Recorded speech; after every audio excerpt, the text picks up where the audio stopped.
Hi, I'm Mark, and our podcast is called Question Mark because that's how my wife introduces me to people. And when they ask her why, she tells them that, well, you will, question mark. So that being said, I want to first thank our sponsor, Truckit app. Truckit is an on-demand delivery app for anything that you might need that you've bought at a store or at a garage sale and you don't have the vehicle to bring it home. You can get on the Truckit app and put a request out there, and you'll have drivers contacting you to deliver it for you. Or if you have things that you need to have cleaned out of your garage, you have a pile of brush, whatever it is, they can haul it away for you. So again, that is Truckit app, and we're going to put that link down below. It's truckit-app.com. So that's truckit-app.com. So before we get started, make sure you guys subscribe, turn on those notifications. That way you know when we're doing something new. Again, I'm Question Mark, and we are really excited to get this started. I've been encouraged by so many people to do a video and do an ongoing series. So it is called Question Mark, and we seem to draw people to us no matter where we are. It could be a restaurant, it could be the airport, it could be on a cruise ship, it could be, I've had people at Walt Disney World just stop and start talking to me, and I end up life coaching. And after an hour or so, my wife says, you're giving it away for free again, which is kind of our joke, and it's her way of going, okay, you've done enough, let's go do what we're here for. So I believe everybody has a gift, and I encourage people to use their gifts. And my wife has always told me I have a gift for this. We have, I don't know if you guys know that much about us yet, but we've had a martial arts school for nearly 30 years. We have a patent on a safety system for keeping kids and pets safe in hot cars, from hot car deaths actually. And we've seems like everything we do is about helping people. And I really have a passion for helping people through situations, for helping people understand maybe their situation and where they're going. I just really love doing that. So today the thing is labels. Everybody has a label. Everybody's been given a label. Everybody gives other people a label. So your label might be, you're shy, you're pretty, you're fat, you're a nerd, you're eccentric, you're weird, handsome, you're ugly, hey, four eyes, hyper, you're a daydreamer. And my favorite of all time, because I'm a redhead, is Carrot Top. So that might not be a label, but it is a name, and people try to make you feel something for that. But I know all of you guys have known, or Carrot Top, who has actually capitalized on being called Carrot Top, which is fantastic. So those labels, whether they're good or bad, can really affect your life, and you have the ability to choose how those labels affect your life. So for instance, if somebody says you're shy, well, you could say, well, okay, I'm shy, I'm not gonna do anything, I'm gonna sit in the corner, I'm gonna be quiet, I'm not gonna talk, I'm just gonna sit here and hopefully everybody leaves me alone. Well, I was told I was shy most of my life. I was dyslexic, so in school I hated to read out loud. It was torture for me. And so I would just not talk when the teacher called on me. I would try to sit at the back of the class. I would totally avoid eye contact. And so I was told I was shy. I was told I was shy from the time I can remember. I actually had a cigarette stuck in my eye because I was shy. And that is no joke. I was about 2 or 3 years old, and this friend of my mom's was very boisterous, and it kind of freaked me out. And I remember hiding behind her, holding onto her skirt, and her friend didn't know I was there, and she turned around and stuck me in the eye with her cigarette. And of course I had to go to the hospital, and they told me I was going to be blind, and or told my mom I was going to be blind, and so we do have faith, and so my mom and dad prayed, and we had a pastor come in and all that kind of stuff. And so when I was finally able to go back to the doctor and take that patch off my eye, they told my mom, don't be upset, but his eye is going to be white. He's not going to be able to see out of it. And when they took the patch off, my mom said that eye was bluer than my other eye. So, we do believe that there are great things at work in our world. So anyway, that was just a story of me being shy. Also, when I was going through school, I would not speak in front of the class because I was so used to being tormented by not being able to read out loud because of my dyslexia. So I fell into the belief that I was shy. But after a while, I started realizing that I could overcome the dyslexia and I can overcome the shyness, because when I was with my friends, I wasn't shy. We ran and played and, did everything. And so I knew I wasn't shy, but I fell into that label. What I came to understand later on is that I wasn't shy, I was reserved. And being reserved is much different than being shy. Shy is a painful thing. Shy is something that you don't want to be around people. You're afraid to even approach people. So I realized I think around middle school, high school era, I was like, you know what? I'm not shy. I don't know why people say I'm shy. But I found out I was reserved, and I figured that out. And being shy was painful because when I fell into that thought, I thought I was shy. But when I realized I was reserved, I realized that, hey, I listened more. I picked up more on what was going on around me. I watched more. I was more observant. And so I picked up on a lot of things because of being reserved, not shy, reserved. I remember going to a speaking seminar with a friend of mine who recently passed away. But he brought me, he goes, you really got to do this. You speak a lot. You should go in here and do this course with me. And we're just going to get up and talk about stuff, and you're going to make sure that, or he goes, I'm going to make sure that you get up there and you talk, and that way people can hear what you have to say. And I'm sitting there and I'm listening to them talk, and I'm listening to the critiques, and I'm listening to everything that's going on, and didn't say much, didn't do much. But then it came my turn, and it was around Valentine's Day, and they said, I want you to give a gift, and I want you to talk about a gift. And so that's what I talked about, was shy or reserved.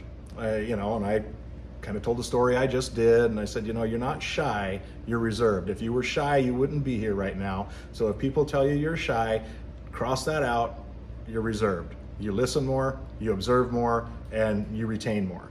So when this event was over, my friend David came up to me and he was like, man, that was pretty powerful. And I go, well, just, relaying a story. And we couldn't leave the room. People were coming up to me that I didn't know, because it was a pretty large group. They were going, wow, you just changed my life. You just gave me a new label. I'm not shy, I'm reserved. And so that's kind of where I came up with the topic of today. Is the thing is labels.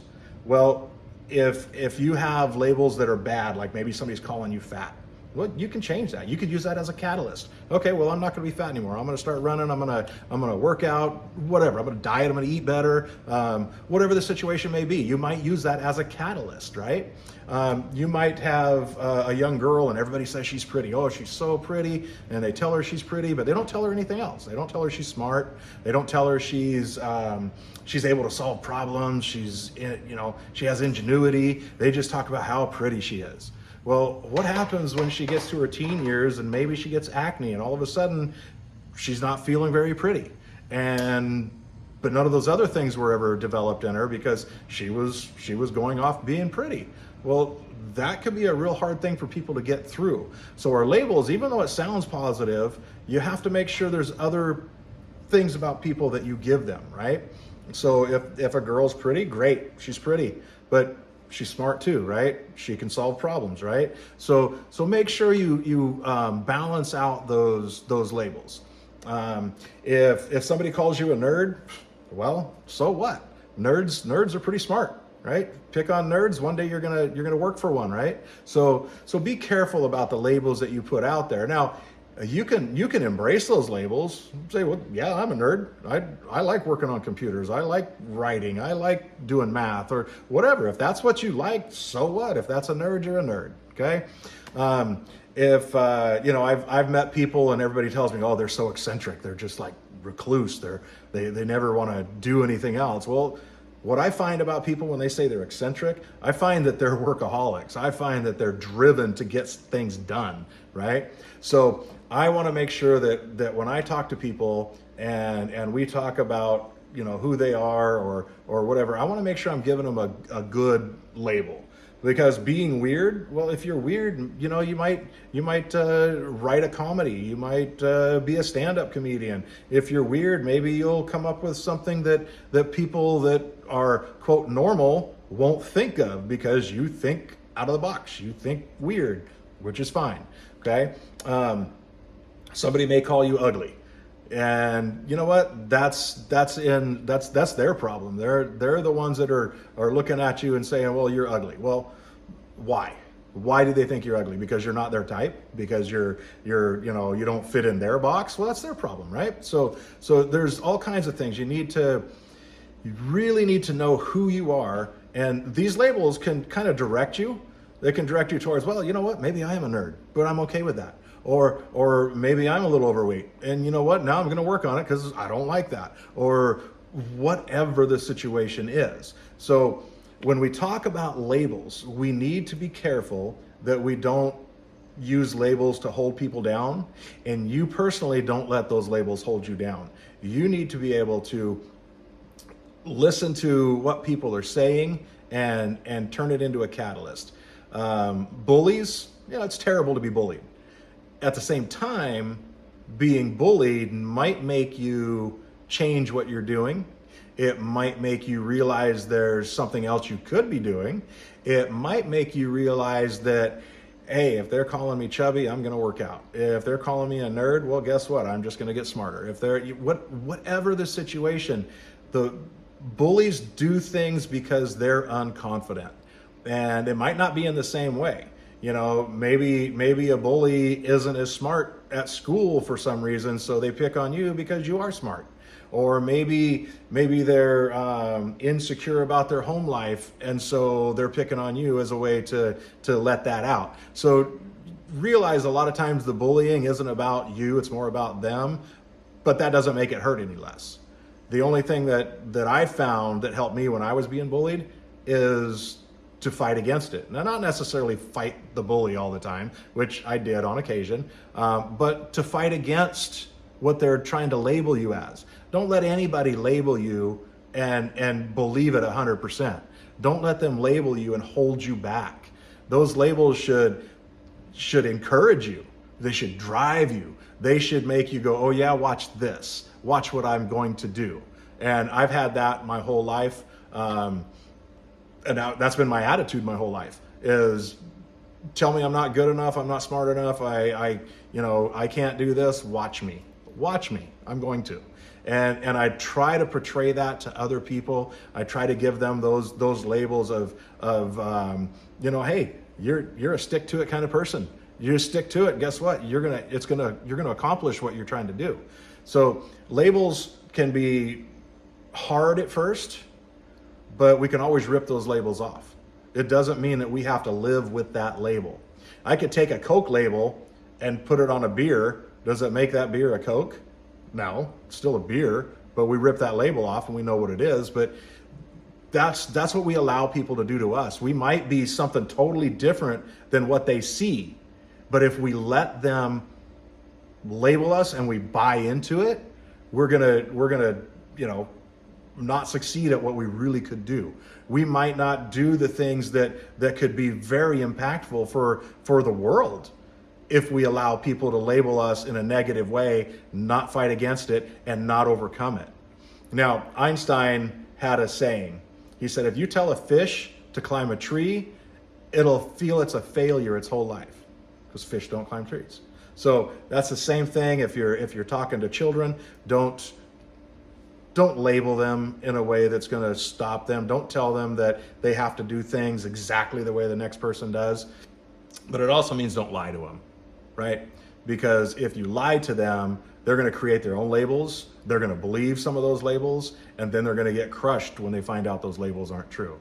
So just this topic of labels, I know I could go on forever. My wife, when I'm teaching martial arts and I start talking, she starts pointing at her watch, because she knows I'm going to run over the class, and so it's really important for me that you get what I'm talking about, and I hope you guys see what I'm trying to do. I hope you see the passion that I have in helping others, and I hope you see that there's so many things that we can do as long as we believe in ourselves, and as long as we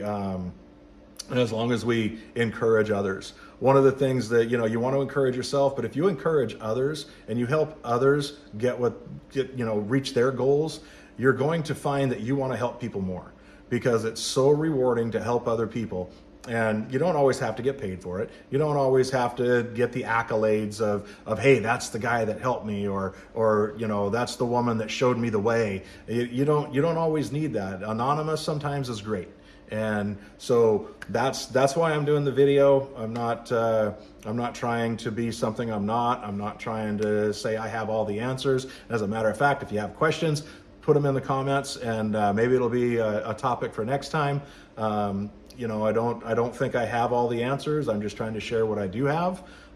So again, it's question mark, and I am uncut and unfiltered, just like my hair and my beard. No, I'm just kidding. I do trim my hair and my beard. But my thoughts are uncensored. They just come out as they come out. I don't go off of a script. I don't write things down. My wife will pin up notes and go, here, talk about this. So, you know, that's kind of where I come from. So remember to subscribe. Don't forget to turn your notifications on. Give us those comments, and we look forward to seeing you in the next video. Thank you guys so much. Question mark out.